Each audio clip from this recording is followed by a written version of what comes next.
آپ نے امجد اسلام امجد صاحب کی شاعری سنی ہوگی، اگر کبھی میری یاد آئے۔ یہ میں ایک دوسرے انداز سے اپنی شاعری پیش کر رہا ہوں اسی زمین پر۔ اگر کبھی میری یاد آئے تو اپنی آنکھوں کے رت جگہوں میں بھیگی پلکوں میں دیکھ لینا۔ اگر کبھی میری یاد آئے تو اپنی آنکھوں کے رت جگہوں میں بھیگی پلکوں میں دیکھ لینا۔ میں تمہارے رخسار کی تپش میں تمہیں ملوں گا، میں تمہارے رخسار کی تپش میں تمہیں ملوں گا، تمہارے ہونٹوں کی لرزشوں میں تمہیں ملوں گا۔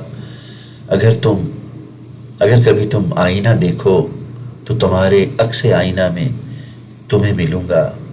ہتھیلیوں کی لکیروں میں، ماتھے کی سلوٹوں میں تلاش کرنا۔ اگر ہونٹوں کی جنبشوں میں، چہرے کی اداسیوں میں، رخسار کی تپش میں نہ پاؤ مجھ کو تو اپنی روح میں دیکھ لینا۔ کوئی جو آواز کبھی دھیرے سے بلائے تم کو تو یہ جان لینا کہ وہ ایک اشارہ تھا میرے دل کا۔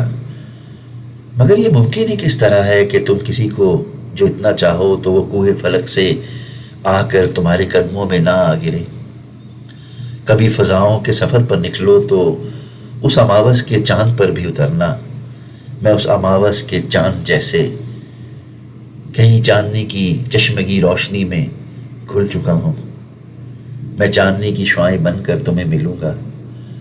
اگر کبھی میری یاد آئے تو اپنی آنکھوں کے رت جگہوں میں بھیگی پلکوں میں دیکھ لینا۔